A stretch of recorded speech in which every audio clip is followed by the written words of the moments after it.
nome é Michael Marques, eu sou assistente social, faço parte da diretoria do CRES, essa atual diretoria do CRES, e eu gostaria de fazer minha audiodescrição. Eu sou um homem negro, de cabelo crespo, um pouco alto, tenho uma barba preta, tenho os olhos castanho escuros, uso óculos, estou vestindo uma blusa verde e atrás de mim há uma parede na cor branca.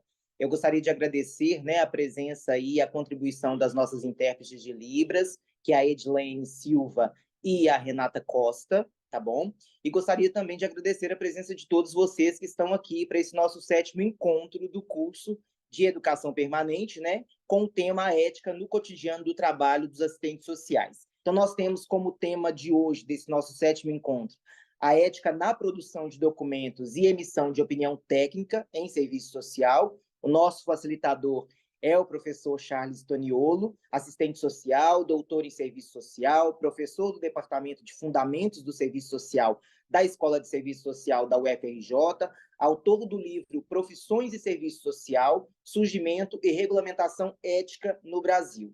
Então, eu vou passar aí a fala para o professor Charles, vou pedir, professor Charles, que o senhor também faça a sua audiodescrição, e a palavra está com o senhor, a gente vai conduzindo aqui. Muito obrigado. Oi, Maicon, boa noite. Eu que agradeço aí o convite, né? Agradeço também a presença de todo mundo que está presente aqui, né, nessa sala virtual. Então, meu nome é Charles Toniolo, como o Maicon me apresentou, né? Eu sou um homem branco, minha câmera está meio embaçada, ver se melhora aqui. Sou um homem branco, tenho 46 anos, sou careca, não tenho mais cabelo, tenho uma barba relativamente grisalha, uso óculos e estou vestindo uma camisa vermelha. Então, pessoal, é porque aqui a luz ela tá em cima de mim, né? Queria agradecer aí a participação de todo mundo, né? Dizer que é um prazer, né, estar novamente nessa iniciativa tomada pelo CRES Minas Gerais, e que a gente possa aí ter um debate bem profícuo, né, sobre esse tema, que é um tema com o qual eu venho me debruçando já há algum tempo, que é o tema da produção dos documentos técnicos, né, um tema que fez parte da minha trajetória profissional, né, eu trabalhei muitos anos como assistente social do Ministério Público do Estado do Rio de Janeiro, que é um espaço socioocupacional, né, uma instituição que sempre me demandou a produção de documentos técnicos com muita frequência, né, algo como uma rotina institucional. Apesar de saber que a produção de documentos ela é algo que faz parte do cotidiano do trabalho de assistentes sociais em todos os espaços socioocupacionais, né? Mas ali, como era muito central esse tipo de requisição, né, foi um investimento que eu acabei fazendo nessa produção. Eu queria projetar uns slides aqui. Ok, então vamos lá. Né? Então, aqui eu estou, né, falando aqui sobre produção de documentos técnicos, né, a ética no serviço social e a produção de documentos técnicos como tema que me foi proposto aqui para a gente conversar um pouquinho hoje, né? E aí, assim, né, sempre que eu sou convidado para falar sobre esse tema, né, para conversar com os assistentes sociais sobre essa temática, as pessoas têm uma expectativa muito grande, né, e eu entendo essa expectativa de que eu apresente, né, um modelo, né, ou uma forma, quase como uma fórmula de como se produzir um documento técnico, né? Eu já quero dizer que não existe essa fórmula, né? Esse processo de produção de documento técnico ele vai se adequar a depender da conjuntura, a depender de cada realidade institucional, né, de cada espaço que o assistente social ocupa.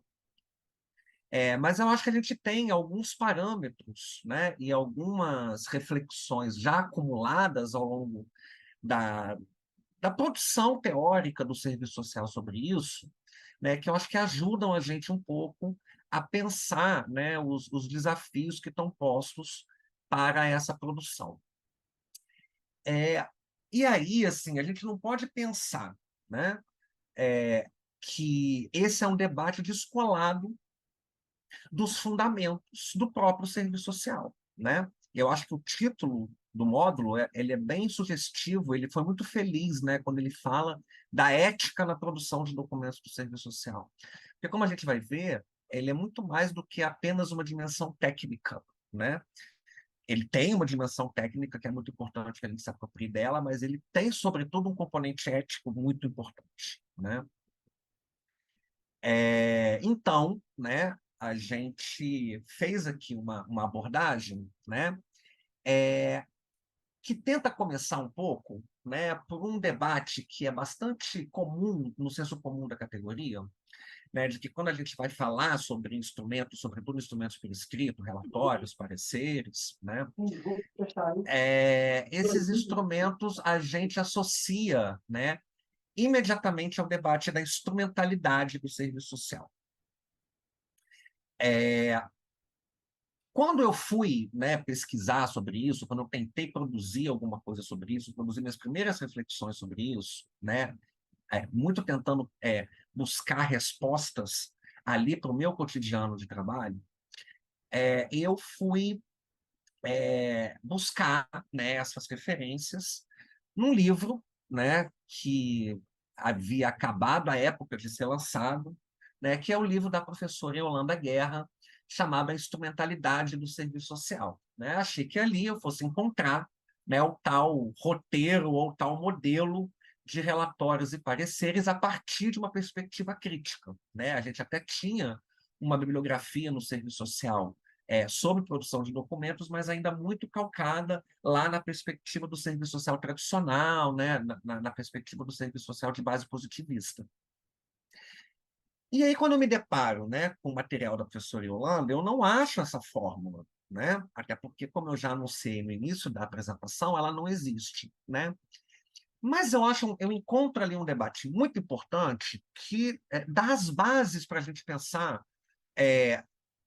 o processo de produção de documento técnico como um dos instrumentos que a gente manuseia, né, um dos instrumentos que a gente mobiliza, mas também o conjunto de instrumentos que a gente mobiliza, né, na nossa prática profissional, que é o debate da instrumentalidade do serviço social, né, que é muito além, né, do que o debate sobre os instrumentos do serviço social.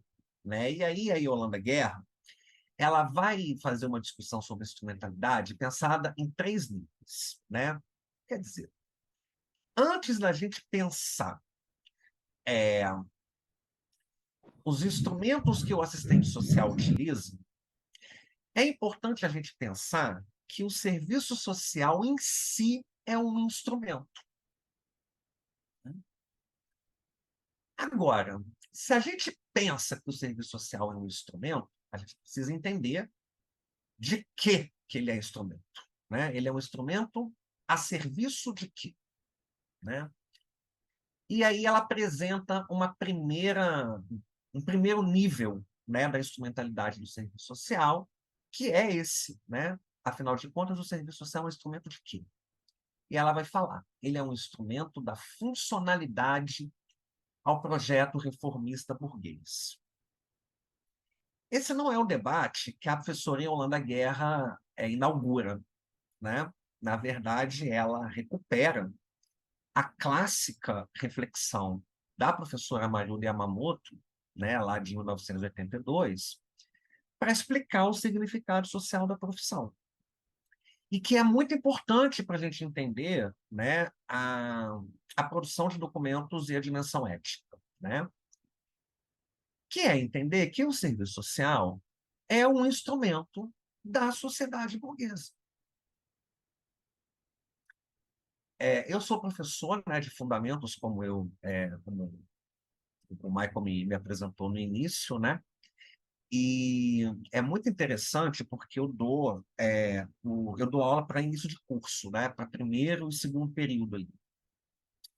E aí, quando eu estou no primeiro período, né, a gente que é professor, a gente tem que chegar e tacar fogo nessa meninada, né? E fazer a crítica social e construir a visão, né, da importância da gente ter um olhar crítico sobre as coisas, enfim, olhar criticamente a sociedade. Então, a gente taca fogo né? Daquela molecada ali do primeiro período. E temos que fazer isso mesmo.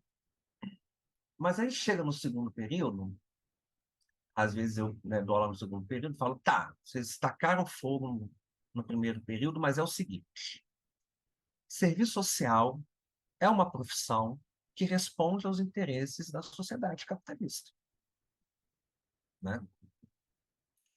Aí eles, aquele balde, né, de água fria que eles recebem. Mas é um balde importante, né? Porque senão a gente cria uma visão sobre a profissão que é descolada da realidade. E quando a gente cria uma visão descolada da realidade, a gente faz coisas descoladas da realidade.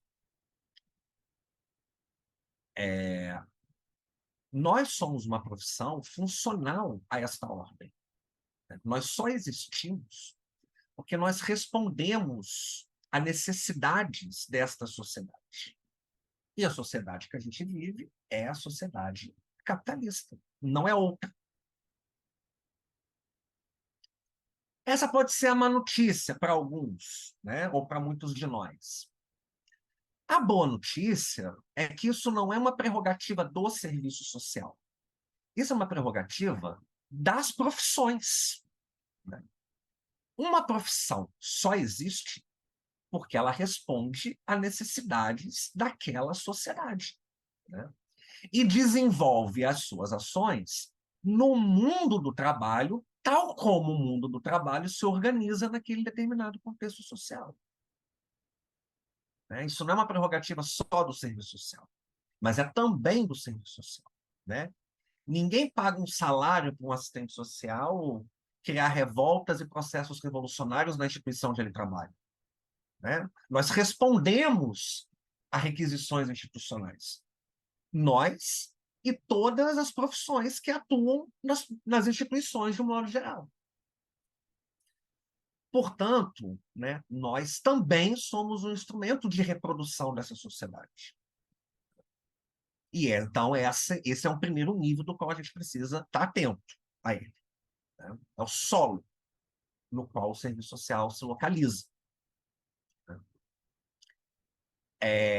Um segundo nível que ela vai falar, né, é um nível que ela vai chamar da peculiaridade operatória, ou seja, né, esse arsenal técnico operativo que os assistentes sociais mobilizam no cotidiano de trabalho, né, no interior das instituições, né? Então, são os instrumentos do qual a gente se apropria para desenvolver a nossa ação.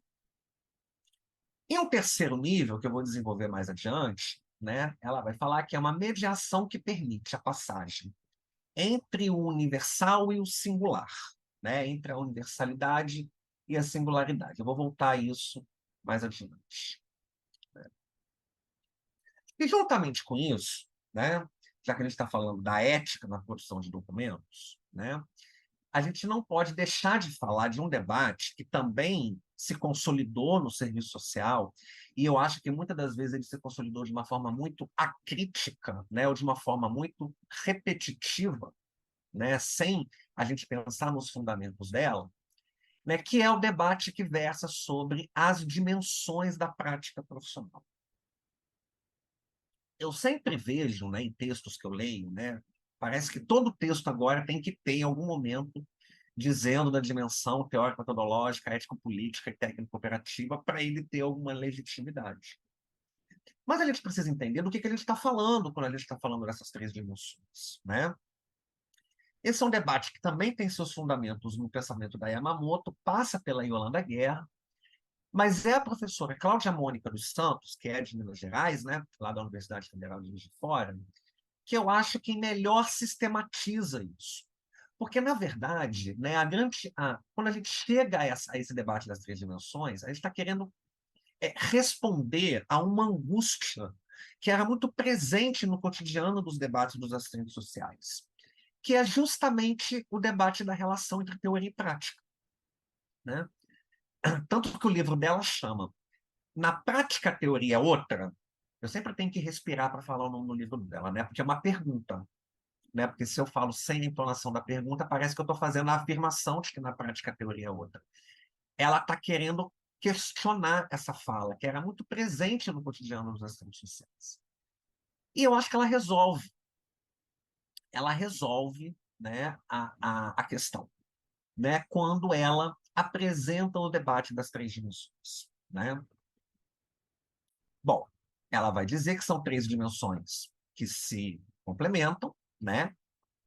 Mas que possuem características próprias, né? Uma dimensão ético-política, né? E essa dimensão ela é muito importante quando a gente vai discutir produção de documentos, né?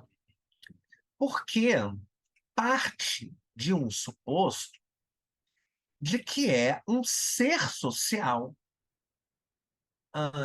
que é o agente profissional. Parece uma bobagem, parece tautológico o que eu estou falando, mas não é, né? Sobretudo em tempos de disseminação de inteligência artificial. Nós estamos falando de assistentes sociais. Assistentes sociais são seres humanos. Portanto, são seres sociais. As suas práticas profissionais, elas se inscrevem no cotidiano de relações entre seres humanos numa dada formação social. E na condição de seres humanos que somos, que vivemos em sociedade, as nossas ações são guiadas por valores. Todas as ações humanas, na condição de seres sociais que somos, são guiadas por valores. Inclusive as ações profissionais. Então, nós, quando agimos na condição de assistentes sociais, somos guiados por determinados valores. Querendo ou não, não existe neutralidade, né? Eu me pego participando de alguns debates algumas vezes, né? Em que as pessoas falam assim, é, a gente não pode colocar juízo de valor nas coisas. Eu digo a vocês, é impossível a gente não colocar juízo de valor. A gente sempre está colocando juízo de valor. O problema não é colocar juízo de valor. O problema são quais valores nós estamos colocando. Porque algum valor a gente sempre vai estar colocando. Porque as nossas ações são guiadas por valores. Mas mais do que isso, ao sermos agentes sociais, né, que atuamos no campo das relações sociais, as nossas ações impactam as vidas das pessoas. Portanto, a nossa prática tem uma dimensão política, não é? A gente impacta o cotidiano das vidas das pessoas a partir de determinadas relações sociais que são vividas por elas. Então, isso está intrínseco à nossa prática profissional, né? Por isso, ela vai falar da dimensão ético-política, né? Assim como uma dimensão teórico-metodológica. E aqui é muito importante a gente situar, porque nós estamos falando aqui do debate entre teoria e prática.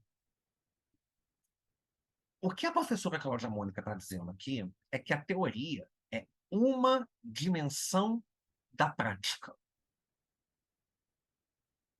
Teoria e prática não são a mesma coisa, né? A prática é a ação humana, no caso, a ação profissional. A teoria é aquilo que a gente utiliza, aquela ferramenta que nós utilizamos para conhecer a realidade com a qual nós vamos atuar, né? E produzir um novo conhecimento sobre ela a partir do nosso trabalho. Portanto, não existe prática sem teoria. Por quê? Porque, de alguma maneira, se faz necessário ter algum nível de conhecimento sobre a realidade para que eu possa atuar sobre ela. E aqui reside uma questão muito cara para o serviço social, né? Porque aqui eu costumo dizer o seguinte: não se iludam quando nós não somos os agentes que pensamos teoricamente, não tenham dúvida. Alguém está pensando por nós. Alguém está produzindo um conhecimento sobre a realidade, sob uma determinada perspectiva teórica, que não necessariamente é a nossa, e a partir desse conhecimento está requisitando coisas para a gente fazer. Alguém está pensando em nosso lugar. Porque não existe prática sem teoria. A teoria é uma dimensão da prática profissional. E aí temos também a dimensão técnico-operativa, que é, né, o momento onde nós efetivamente mobilizamos, né, os instrumentos para o fazer, o agir profissional. Mas presta atenção, apesar de parecer que a prática profissional só é a dimensão técnico-operativa, ela não é só a dimensão técnico-operativa. Eu ouso dizer, né, que a dimensão ético-política e a teórico-metodológica, ela é anterior. Por quê? Porque toda prática precisa ter um objetivo, né? Ela é guiada por valores. A gente tendo consciência disso ou não, né? Isso é muito importante quando a gente vai discutir a produção de documentos técnicos. Bom, se a nossa prática, né, é profissional, na condição de ser agentes sociais que somos, é guiada por valores, né?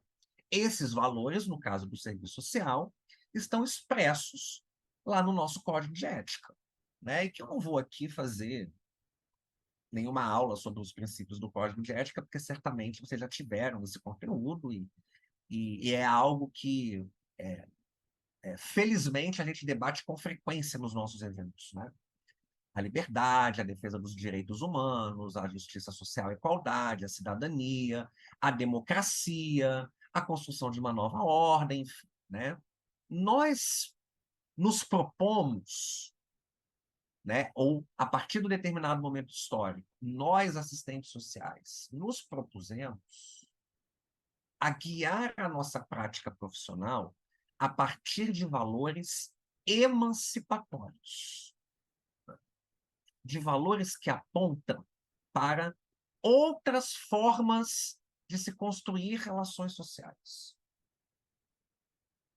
Como projeto, como um projeto de vida, como um projeto de sociedade, mas como projeto, né, como finalidade última da nossa ação na condição de assistentes sociais.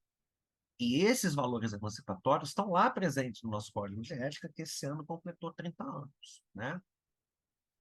Mas eles são valores que guiam a nossa prática, ou que devem guiar a nossa prática. Eles não necessariamente, e cada vez mais não são, valores que são compartilhados com boa parte da sociedade que vivemos, né? Então, nós vivenciamos, né, um processo de mudança de virada profissional, onde a gente assume valores emancipatórios, num contexto histórico onde nós temos a emancipação cada vez mais distante do cotidiano das relações. Porque, olha só, enquanto lá, no nosso código de ética, né, a gente está falando que a gente precisa guiar a nossa prática, tendo a liberdade como valor ético, tendo a defesa dos direitos humanos, né, a recusa do autoritarismo, a gente vive uma realidade concreta de que não é a garantia de direitos que é a regra, mas sim a sua violação. Então, aqui está colocado um desafio enorme para nós, né? A gente precisa buscar guiar a nossa prática no cotidiano completamente adverso a implementação não, mas a possibilidade de uma materialização desses valores emancipatórios no plano imediato. Atenção, não é que ele seja impossível, mas no plano imediato. Por quê? Porque vivemos um cenário político absolutamente de retrocessos, né? Que cenário é esse que os assistentes sociais se deparam, né, no seu cotidiano de trabalho? O agravamento da questão social, né, que é notório, com a nova ofensiva do capital e o ideário neoliberal, né? Uma forte tendência à vigilância moral e à responsabilização da família como estratégia política de controle e disciplinamento daqueles que, de alguma maneira, podem gerar algum tipo de ameaça à ordem social e moral, né? Então, a ideia do disciplinamento familiar, né, é algo muito presente no cenário contemporâneo. A punição e a criminalização dos pobres como forma de controle da questão social, né? Então, não mais pela via da pactuação, mas não mais pela via do consenso, mas pela via da punição, da coerção. Um cenário de restrição de direitos e do acesso a políticas e serviços públicos, né? E aí entra aquele velho dilema entre universalidade e seleções socioeconômicas, né? A gente tem que selecionar quem é que vai ter acesso a serviços que são direitos, porque cada vez mais ele se restringe, né? O avanço do conservadorismo e do reacionarismo no mundo e no Brasil, nós estamos vivendo isso, né, de uma forma bem dramática no cenário contemporâneo, né, e o galopante ataques, né, aos direitos que nós vivenciamos após o golpe de 2016 no Brasil. Então, olha só. Por que eu estou colocando que esse cenário político atual, né, possui essas características? Porque muitas das vezes nós, assistentes sociais, seremos chamados para corroborar com essas visões, né? De vigilância moral, de punição, de restrição de acesso a serviços, né? De reprodução de ideias conservadoras e reacionárias. Por quê? Porque esse é o cenário dominante na conjuntura atual. E o serviço social não é uma bolha. O serviço social não está protegido por um campo de força dessas tendências. Pelo contrário, na medida em que nós somos uma profissão que responde aos interesses dessa sociedade, essa visão de mundo, que colide com a visão do Código de Ética Profissional, chega para nós como requisição.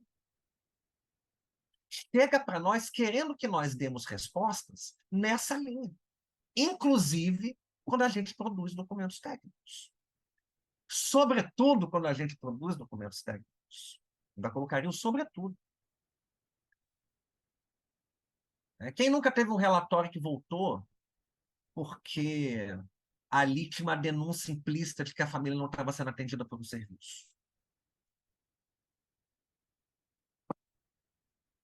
É disso que nós estamos falando, né? E quais são as estratégias, então, que a gente vai construir na produção de documentos técnicos, né, que permita que a gente haja profissionalmente de acordo com aqueles valores éticos, mas enfrentando esse cenário que coloca requisições conservadoras para o serviço social, que cada vez mais conservadoras para o serviço social, porque as requisições nunca deixaram de ser conservadoras, né? Agora, elas ganham uma nova qualidade com esse cenário reacionário que a gente vive, né, no século XXI. Então, presta atenção, né? Eu falei aqui nitidamente da dimensão ético-política hoje, né? A gente tem valores éticos, mas tem um cenário político, no qual a gente precisa adaptar esses valores éticos. E no campo da dimensão teórico-metodológica, né, a nossa prática profissional, ela é um processo de produção de conhecimento da realidade. Eu tive uma professora no doutorado, que foi minha orientadora, né, que ela ela falava uma coisa muito bonita, né, sobre a prática dos assistentes sociais e os instrumentos de trabalho.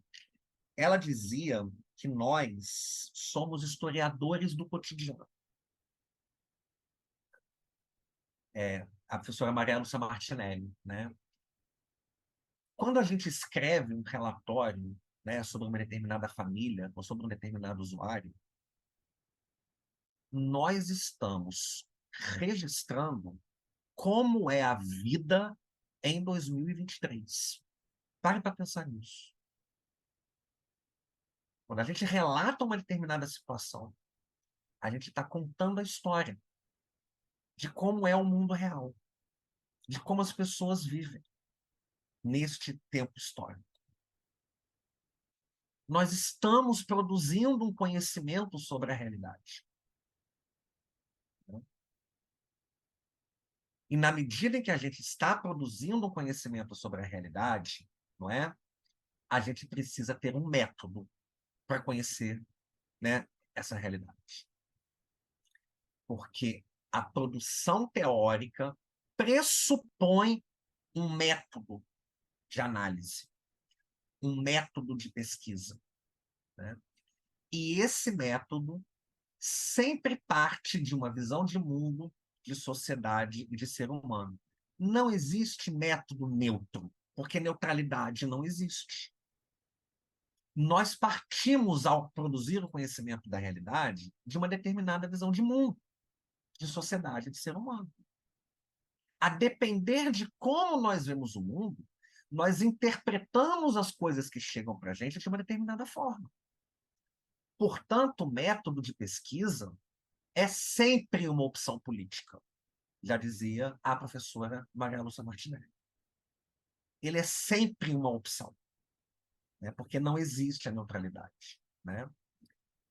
A gente tem N possibilidades de métodos para analisar a realidade, né? A gente estuda lá no início da graduação os 3 principais do ponto de vista social. Mas existem muitas formas da gente explicar os fenômenos com os quais a gente trabalha, né? Esse processo de conhecimento da realidade, né, que faz parte do nosso trabalho, porque a gente, de fato, precisa conhecer a realidade para intervir nela, né? No âmbito do exercício profissional dos assistentes sociais, geralmente se dá pela via do estudo social, é, que pode ganhar diferentes nomes a depender do espaço socioprofissional, tá? Eu sei que nem todo lugar se utiliza dessa terminologia, né? Mas aqui eu estou trazendo o nome estudo social, primeiro porque ele é um nome consolidado na bibliografia profissional desde a Mary Richel, né? Mas que ganhou novos significados com a virada crítica da profissão e que representa, né, isso que eu estou falando, que é o principal, que é a importância do assistente social produzir um conhecimento sobre a realidade, né? Portanto, ele vai se articular com a dimensão ético-política, né? Esse processo de produção de conhecimento, que é teórico. Por quê? Porque o estudo social ele pode produzir ações significativas no processo de efetivação, garantia e ampliação dos direitos fundamentais e no enfrentamento das expressões da questão social. Então, presta atenção, quando eu faço um estudo social, eu não faço um estudo social porque o promotor me pediu. Eu não faço um estudo social porque o juiz me pediu. Eu não faço um estudo social porque o meu chefe me pediu, ou porque a minha equipe decidiu. Tem isso também, de fato, essas coisas acontecem, né? Mas o que que guia, né, a necessidade de eu fazer o estudo social, não é? A importância de eu conhecer a realidade para identificar nela aonde estão as violações de direitos para pensar em ações que possam garanti-los. Então, isso é algo que guia a minha ação e que é nosso. Isso ninguém vai mandar a gente fazer, né, no mundo do trabalho. Isso quem vai fazer é a nossa consciência na condição de ser ético que somos, ou de ser profissional que somos, né? E mais, não é? Quando eu realizo um estudo social, né, de uma determinada família, de um determinado usuário, essa família, esse usuário, ele não é um ser isolado no mundo. Aquelas situações que são vivenciadas por ele, elas são situações produzidas socialmente, porque as pessoas vivem em relação. Nós somos seres essencialmente sociais. Portanto, são demandas que nós vamos identificar de sujeitos singulares? São, mas não são só deles. É de um conjunto, é de uma classe social, é de um segmento de classe social, é uma determinada população de determinado território, é de uma determinada etnia, é de uma determinada identidade de gênero. Nós não estamos falando apenas dos indivíduos atomizados. Nós estamos falando de relações sociais. E que quando a gente vai pensar em ações que visam a garantia de direitos, precisam extrapolar para além daquele indivíduo. O que está sendo construído para esses grupos e segmentos populacionais em termos de política e acesso a direitos? Porque não é só deles que nós estamos falando. É deles naquele momento do estudo social. Então, presta atenção. Isso faz com que a gente politize o debate, né? Qualifique o que a gente está fazendo com o estudo social do ponto de vista político, né? E aí, no caso do serviço social, né, as nossas diretrizes curriculares dão um método para a gente conhecer a realidade. É a partir de uma leitura crítica, né, que parte de uma concepção de mundo de totalidade. E aí a gente entra naquele terceiro nível da instrumentalidade que a Yolanda Guerra falava, né, que é a relação entre universal, particular e singular. Não é? A gente vai atender lá a Dona Maria, e a Dona Maria é a Dona Maria e ninguém mais é a Dona Maria. Só ela é a Dona Maria. Disso nós não temos dúvida, né? Mas a Dona Maria, ela é um ser social. A história dela é resultado de processos sociais que se particularizam na vida dela. E esses processos sociais, nós, assistentes sociais, temos uma capacidade teórica de reconhecer, porque nós estudamos isso nos nossos cursos de graduação. São as expressões da questão social. Então, é disso que se trata o estudo social, nessa perspectiva crítica. Não se trata de eu ficar, como a Mary Richmond propunha, fazendo inquérito social, né? Ir lá e olhar a vida toda da pessoa e ficar descrevendo e fuçando tudo que a pessoa tem, que a pessoa faz. Não é disso que se trata, pelo menos essa concepção de estudo social que ele está tentando defender na contemporaneidade, né?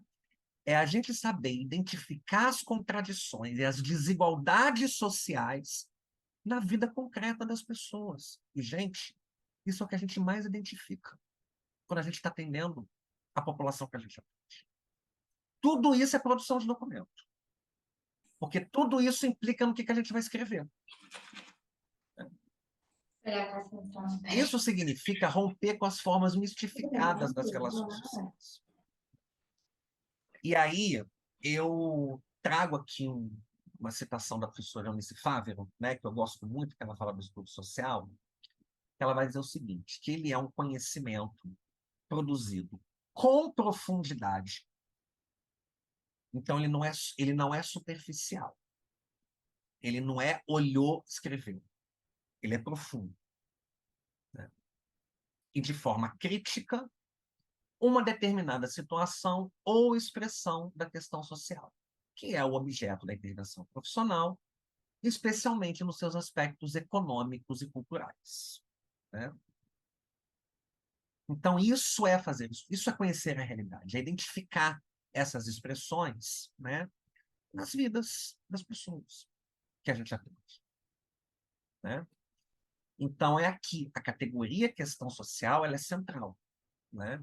Ela é o parâmetro de análise para os procedimentos necessários do estudo social, né?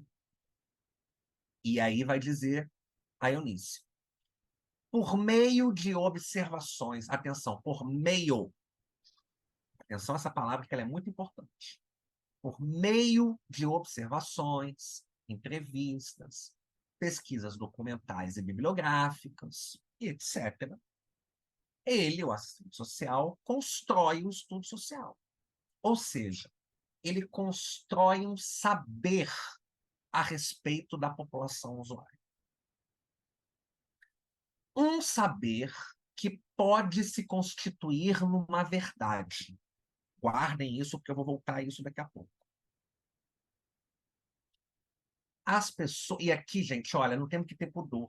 A gente tem que reconhecer, porque quando a gente não reconhece essas coisas, a gente faz de forma alienada ou de forma alienante, né?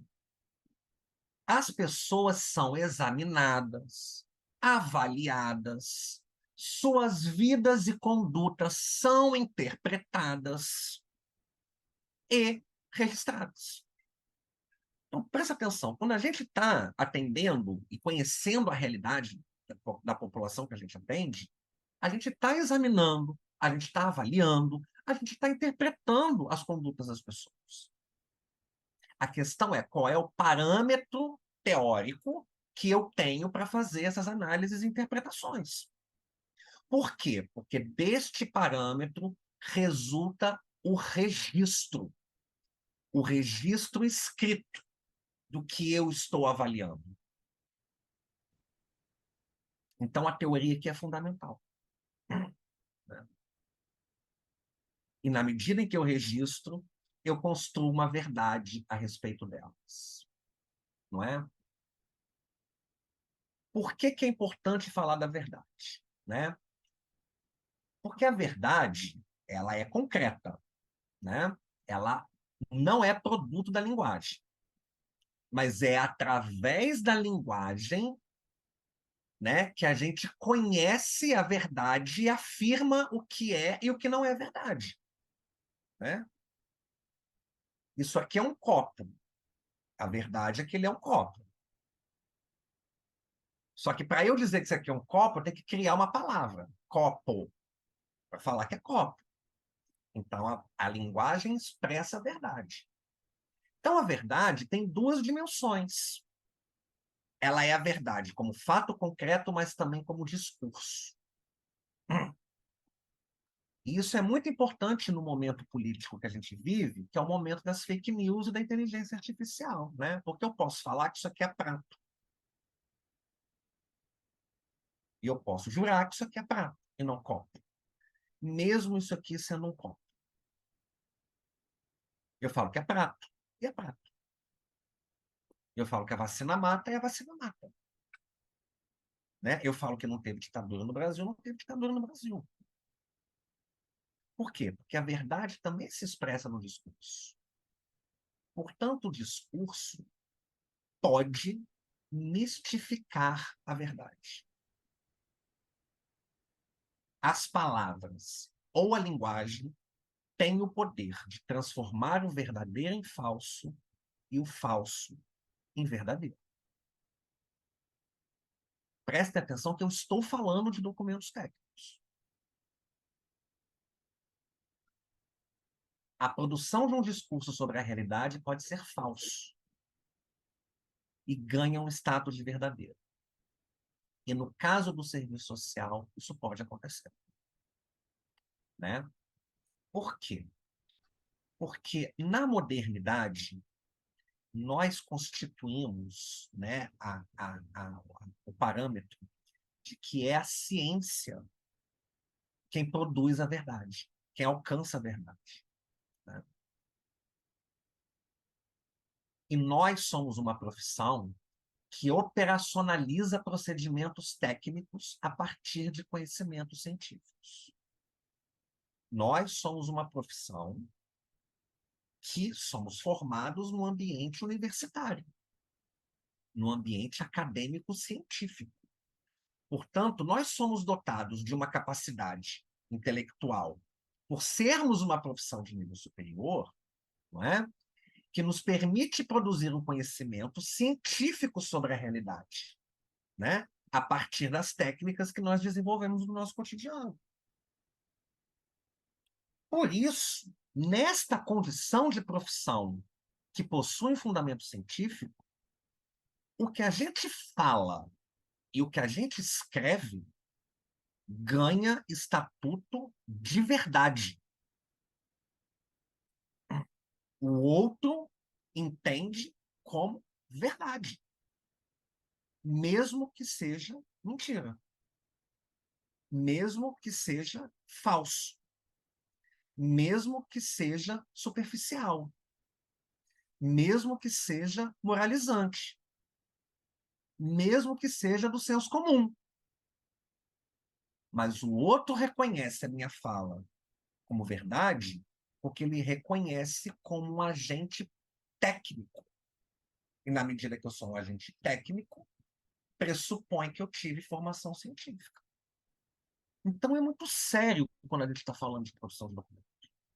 O que a gente fala, o que a gente escreve, ganha estatuto de verdade. Não é?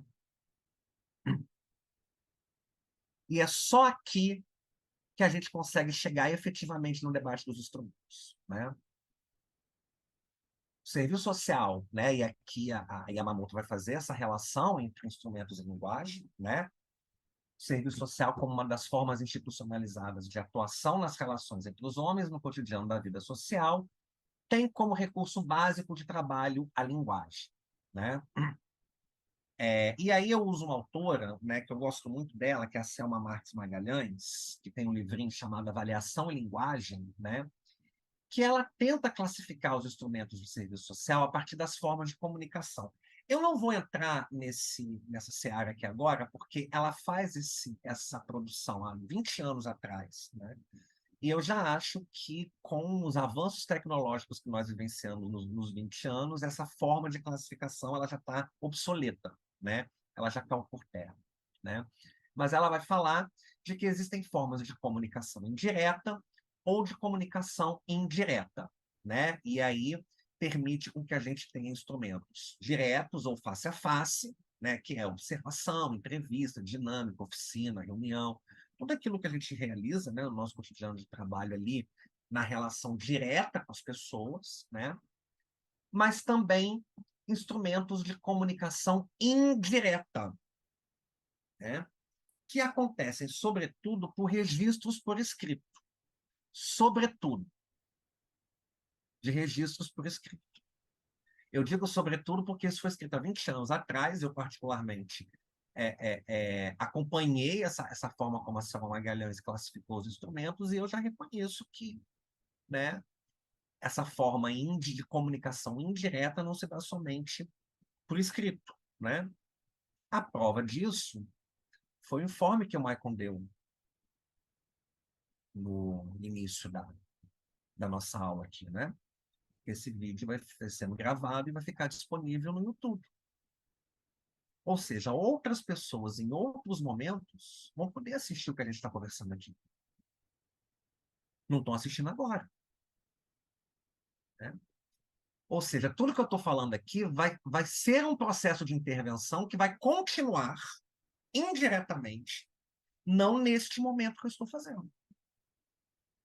Porque o registro por escrito é isso. Só que hoje a gente já tem o registro audiovisual, uma outra forma de registro. Ou só o áudio, ou só o visual. Né? Mas o registro se consolidou, o registro escrito se consolidou na história como a forma dominante. Né? E dele, uma série de instrumentos se derivaram, né? E que o serviço social utiliza. Né? Então, aqui a gente tem um panorama para pensar os documentos. Né? O serviço social como uma profissão que é, né? Ou seja, a gente se utiliza do paradigma técnico-científico, que é circunscrito no ambiente acadêmico universitário, a realidade concreta, que é nossa fonte de dados, é a vida como ela é, né? Então, para isso, a gente precisa de metodologias de pesquisa que pressupõem o método de investigação e a ética na produção de documentos, né? Existem objetivos institucionais, ou seja, né, a instituição quer que a gente produza documentos para uma determinada coisa, mas a gente tem uma teleologia profissional que está lá nos nossos princípios éticos, né? É o que a gente quer, ah, ah, como a gente quer guiar a nossa ação profissional, dado que a gente tem uma autonomia, e no dia que a gente não tiver nenhuma autonomia, a gente deixa de ser social. A gente se torna inteligência artificial. E não é isso que a gente deseja. Né? Né? E aqui entra uma primeira dimensão que eu acho muito importante da ética profissional, né? Na produção de documentos técnicos, que é a dimensão do sigilo profissional. Né? Por quê? Porque diferente da narrativa do usuário, né? Quando eu estou atendendo lá o usuário na visita, na entrevista, então quando eu estou numa reunião que algum colega fala, não é? Ele é o sujeito da narrativa. Ele é o sujeito da história, mas é também o sujeito da narrativa. É ele que está contando a história. Quando isso se transporta para o documento, o sujeito da história continua sendo o usuário, mas o sujeito da narrativa muda. Quem conta a história é o assistente social. Ele é o responsável por contar a história, por escrito, né? Ou pode ser oralmente também, né? Na saúde tem muita questão dos rounds, né? Das reuniões interdisciplinares, que é o profissional contando a história de outro a partir da sua visão. Então, a narrativa naquele momento é a narrativa do profissional. Portanto, um relatório, um documento técnico, ele é de responsabilidade profissional. Se fosse de responsabilidade do usuário, não precisava do profissional fazer o relatório. Gravava a fala dele, transcrevia, né? Ou ditava, ele escrevia, alguém escrevia, enfim, né? Ou ele mesmo escrevia, caso ele saiba escrever. O documento técnico é um documento do profissional. Portanto, é ele quem escolhe o que vai constar no documento. Não é o usuário que escolhe, porque não é a narrativa dele, é a narrativa do profissional sobre o usuário. Não é? Portanto, somos nós que escolhemos o que as outras pessoas, porque todo documento técnico pressupõe um locutor e um interlocutor. Isso é a teoria da comunicação. Né? Alguém fala e alguém escreve para alguém ler. Né? Se eu sou o locutor, sou o autor do texto, eu tenho a responsabilidade de escolher o que eu quero que o outro saiba. Por quê? Porque eu estou escrevendo para alguém ler. Eu não estou escrevendo como um brainstorm de ideias. Isso é outro instrumento. Isso é diário de campo.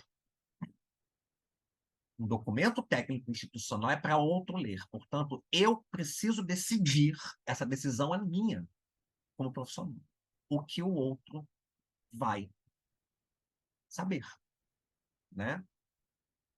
Portanto, essas escolhas que a gente escreve ou não escreve são escolhas políticas. Por quê? Porque dependendo do que eu escrevo ou deixo de escrever, eu estou reforçando determinada prática social. Que, como a gente viu no início da nossa conversa, é uma prática social cada vez mais violadora de direitos. Portanto, uma vez que eu escrevo o documento e eu repasso esse documento para outra pessoa que não seja da equipe de serviço social da minha instituição, isso é muito importante que a gente registre aqui, né? O sigilo acabou. O sigilo não está no envelope. no qual eu coloco o relatório dentro e grampeio o relatório. Eu costumo chamar isso de fetiche do envelope lacrado, ou fetiche da senha compartilhada. Professor Charles, Oi. desculpa incomodar, mas só para informar o senhor que o senhor tem ainda 10 minutos para a Tá, exposição. acho que vai dar certinho, Michael. Não precisa, Tá não é ótimo, incômodo nenhum. obrigado. Obrigado por ter me avisado. Eu costumo chamar de fetiche do envelope lacrado, né? Uma vez que eu escrevi no documento, esse documento passou para uma outra pessoa, eu perco o controle do manuseio deste documento. Eu não tenho mais controle sobre isso.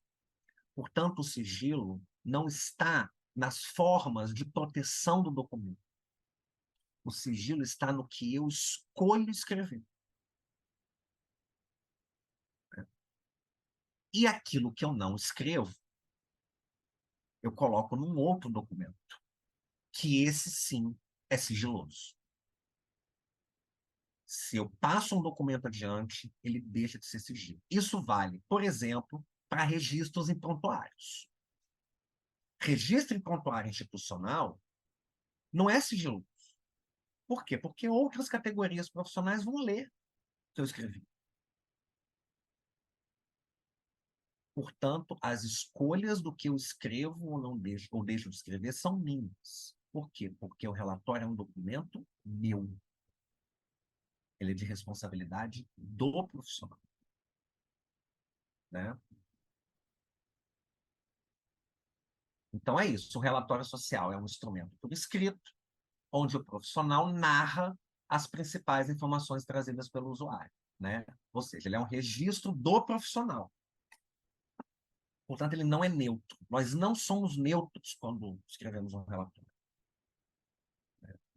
Nós decidimos a forma como nós vamos escrever, o conteúdo do que vai ser escrito, as informações que vão constar ali. Isso não tem nada de neutralidade, né? E aí eu costumo, né, chamar dividir, né, relatórios internos, que são esses que possuem as informações sigilosas, né, que aí só assistentes sociais da equipe podem manusear, por externos, né, que quando são entregues para outros profissionais de outras áreas, né, ou outras instituições. Esse não é sigiloso. Para a gente chegar num parecer social, né? O que é o parecer social? Para mim, é o objetivo do nosso trabalho, né? É o que eu tenho a dizer sobre isso, que eu acabei de pesquisar, sobre essa realidade que eu acabei de conhecer. O que eu tenho a dizer sobre isso? Porque, sinceramente, gente, se nós, assistentes sociais, não temos nada a dizer sobre isso, a gente não precisa fazer um curso de graduação de nível universitário de 4, 5 anos. É para isso que a gente se forma. A gente se forma para emitir uma opinião sobre aquelas situações dos quais a gente atende. Senão não precisa de um curso superior. Você treina bem o administrativo e ele faz um relatório descritivo. Você grava e transcreve. Qual é o lugar do serviço social na produção de conhecimento? É o lugar da opinião técnica. É o lugar do que a gente avalia daquela situação. Para isso, precisa de ferramenta teórica. O parecer, ele não é um texto, né? Ele não é um papel ou um arquivo digital. O parecer está aqui, não é? O tempo todo que a gente está atendendo a família, que a gente está conhecendo a realidade, que a gente está fazendo os procedimentos, a gente está construindo o parecer, a gente está avaliando. E, em dado momento, essa avaliação se objetiva num texto, né? Ou seja, ele se materializa em um instrumento por escrito, né? Que pode ganhar forma de laudo social, né? Quando esse documento, de alguma maneira, chega a algum processo judicial, né? Mas não necessariamente. Ele se constitui como laudo. E, para mim, é fundamental que nesse documento tenham propostas de intervenção profissional. né? Senão, qual é o sentido? A gente identifica o problema, né? Identifica a situação, sabe que caminhos apontar, não para resolver, né? Mas para enfrentar aquela situação vivida pelo usuário e não propõe nada. O nome disso, gente, é omissão. É permitir que o direito continue sendo violado quando a gente teve a oportunidade de apontar um caminho para ele deixar de ser. É fundamental que tenha propostas.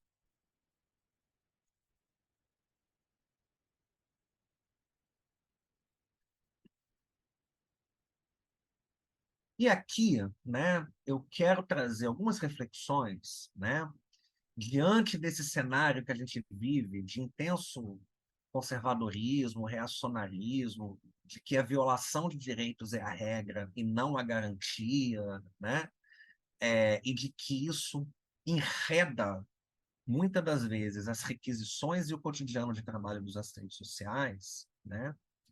Eu acho que é importante chamar atenção, né, para algumas possíveis violações éticas que podem ocorrer quando a gente produz documentos técnicos.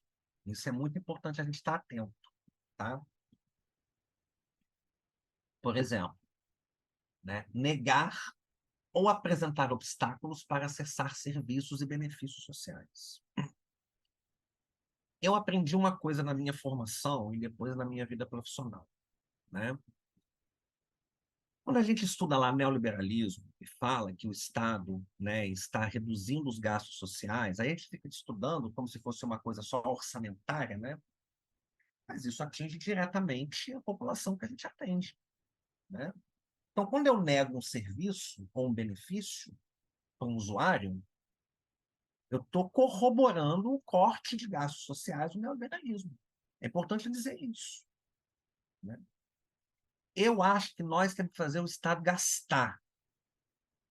Nós não temos que fazer o Estado economizar. Porque se o Estado não gasta com essa população que a gente atende, ele vai gastar com o empresário, ele vai gastar pagando a dívida, ele vai gastar com o banco, ele vai gastar com outras coisas. Que não com aquilo que a nossa população mais precisa, né? Então, para mim, muito importante, porque toda máquina hoje está montada para dificultar o acesso aos serviços. Agora, cabe a gente corroborar com isso ou não. Porque nós somos uma dessas mediações, não somos as únicas, né? Nós somos uma dessas mediações entre o serviço e a população, né? Registrar dados que expõem desnecessariamente a vida das pessoas, né? Tem dados. Quando a gente entrega um documento para alguém, esse alguém não é somente um agente técnico. Ele não é um juiz, um promotor. Ele é alguém que tem uma visão de mundo, frequentemente conservadora, né? Portanto, dependendo da informação que eu registro no relatório, aquilo só vai trazer prejuízo para a pessoa. Eu preciso estar atento nisso. Registrar somente o necessário. O que eu quero que o outro saiba. Para lá. Atuar na garantia de direitos, na cidadania, é para isso. Não é para piorar ainda mais a vida da pessoa. Para produzir julgamentos morais sobre ela, de outros. Ou mesmo evitar construir textos calcados em valores moralizantes do senso comum ou religiosos. Parece óbvio o que eu estou falando aqui, mas infelizmente não é. Porque isso existe em todas as profissões, gente. Não estou falando mal de assistente social, não. Né? Visões moralizantes do senso comum e pautadas em valores religiosos existem. Elas estão aí. Mas a gente precisa lembrar que nós somos uma profissão de formação teórico-científica, não é? E que possui valores éticos emancipatórios. E é isso que guia a nossa ação profissional. Então, é isso que guia a produção de um documento técnico. Uma tendência muito grande que chega para a gente de requisição é a gente ter que apontar o culpado, né? Ah, a criança está desse jeito, alguém é o culpado, ou é a mãe, ou é o pai, ou é o padrasto, tem que ter o culpado. O idoso está daquele jeito porque o filho abandonou, o irmão. né? Sempre tem que ter o culpado, sendo que nós temos ferramentas teóricas para dizer que são situações muito mais complexas do que encontrar o culpado. Porque encontrar o culpado responde àquela lógica da criminalização que está posta no cenário contemporâneo, né? Ficar apontando o culpado pelas situações, a gente só reforça isso, né? Da mesma forma, encaminhar documentos que visam reproduzir práticas punitivas, né? Ah, vou mandar para o juiz, porque essa família não vem aqui, então vou mandar para o juiz mandar a família, obrigar a família a vir aqui. Olha, uma vez que mandou para o juiz, ela vai ficar enredada, sabe Deus quantos anos na justiça, por causa de um documento seu. Desnecessário. Tentando fazer com que fosse algo pela via da coerção. Fazer declarações de verdades inquestionáveis e afirmações de futuro, isso é muito sério, né? É, é... As coisas são históricas, não é? Se eu estou atuando num processo de guarda e opto, digo que naquele momento eu entendo que a mãe é a melhor pessoa para ser guardiã, eu tenho que dizer, neste momento, esta mãe é a pessoa mais indicada. Porque daqui a 6 meses a relação pode ser outra, a situação pode ser outra, porque as coisas mudam. Eu não posso sair proferindo verdades eternas e inquestionáveis, né? Ultrapassar, que é o que requisita da gente, que é o que a gente fala. Ultrapassar as competências da política para assumir uma posição de perito sem o ser. Isso é muito importante para quem trabalha nos serviços. Quem trabalha nos serviços não é perito da justiça. Perito da justiça está previsto no Código de Processo Civil. Vocês são trabalhadores do serviço. Vocês podem mandar relatórios para a justiça a partir da natureza do serviço, não da necessidade da perícia. Não é? Então, chega lá um pedido do promotor no CREAS, no relatório daquela família, tem que mandar o relatório. Não estou dizendo que é para não mandar, né? Mas é mandar a partir da natureza do serviço CREAS. Não a partir de uma investigação minuciosa da vida da família para fundamentar determinado tipo de decisão institucional no campo jurídico. Vocês não são peritos, vocês são trabalhadores da política. E não são só trabalhadores da política, vocês são assistentes sociais, né? Portanto, não cabe num documento técnico a gente se pronunciar sobre matéria alheia ao serviço social, né? Eu não posso dizer que a pessoa é alcoolista, que alcoolismo é doença. A assistente social não diagnostica doença. Isso é exercício ilegal da medicina, né? A gente não diz que a pessoa é hiperativa.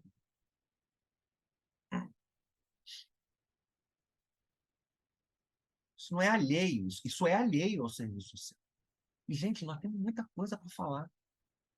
Olha a vida dessas pessoas. Olha as formas como as desigualdades sociais atingem a vida das pessoas. Nós temos muita coisa para falar sobre essa população. E o que a gente fala, o que a gente escreve, precisa ganhar relevância nas equipes onde a gente trabalha, né? Aqui eu encerro com algumas orientações técnicas gerais, né? Eu falei mais das questões éticas, mas também agora um pouco as questões técnicas, né? Acho que, primeiro, a elaboração de um roteiro prévio, né, é muito importante para a gente fazer um documento, né? Quem tem intimidade com papel e caneta, faz um papel na caneta, quem tem intimidade com digital, faz no digital, mas faz um roteirinho, né? Identificar os dados que só interessam ao profissional que atendeu, né? Tem coisa que só interessa ao assistente social que atendeu, não interessa os outros saber. Isso não precisa ir para o documento. Só interessa a você, né? São as informações sigilosas. Então, isso não entra. Por quê? Porque você escreve para alguém ler. Você está decidindo o que o outro vai ler, né? E aí eu acho que uma boa tática é focar o documento no parecer, né? Eu aprendi no estágio, lá na minha graduação, fazer o relatório, o parecer. Né? Eu fazia um relatório de 15 páginas, o parecer de 4 parágrafos. O que era uma perda de tempo, né? Um monte de informação desnecessária ali. Eu passei a escrever parecer social. Sabe por quê? Porque aí é a partir do que eu quero que o outro saiba e da avaliação que eu faço, eu escolho as informações que são importantes. O resto vai ficar para mim, para eu trabalhar com os homens. Né? Isso é uma dica, tá? Uma orientação mais de estilo também. Recorrer a dicionários e gramáticas, né? Não só por uma questão de imagem da profissão, mas para que a gente não passe a mensagem de forma equivocada, né? Quando a gente não escolhe bem as palavras, o outro interpreta da forma como ele quer, e não como a gente quer falar. Evitar parágrafos longos, né, para não tocar informações também é uma coisa que eu acho que é bacana, né? O uso de citações de autores é opcional, né? Todo mundo pergunta isso, eu boto autor, acho que vai de cada um, não tem uma regra, né? Eu nunca usei, mas eu conheço colegas que usam e eu acho bem bacana também. Mas é uma coisa opcional. Né? Ler o texto em voz alta, isso ajuda bastante quando a gente ouve o que a gente escreveu, a gente vai vendo onde é que estão os problemas, né? E, se possível, solicitar a um terceiro, né, que também leia, porque às vezes um outro lendo identifica coisa, pô, mas será que é bacana botar isso aqui? Isso aqui não está exagerado? Então isso aqui está mal, está confuso, né? Solicitar um terceiro que leia aquilo que você escreveu. Um pouco esse o conteúdo que eu preparei para a gente começar essa conversa aqui com vocês nesse curso do CREA de Minas, né, com essa mensagem aí, né, do que eu acredito ser assistente social, que é atuar em defesa dos direitos humanos, no combate a toda forma de opressão por direitos e democracia. Tá, quero agradecer aí a oportunidade, mais uma vez, dada pelo CRES de Minas, tá, de participar dessa atividade. Eu tive já em alguns outros, não edições desse curso, né, mas algumas outras iniciativas de formação continuada do CRES Minas Gerais. É sempre um prazer, né? Tive a oportunidade de me fazer presente pessoalmente, né? Espero voltar um dia, mas também a gente tem hoje esse recurso do virtual, então também é um prazer poder fazer isso nesse momento. E aí agradecer as palavras de carinho, e a atenção de vocês aí, né? E que não precisem concordar comigo, né? Na verdade, ninguém precisa concordar com ninguém, né? Mas eu acho que a gente provocar aqui reflexões é nosso principal objetivo, porque só assim a gente consegue avançar. Né? Então, valeu, gente. Obrigado aí pela atenção.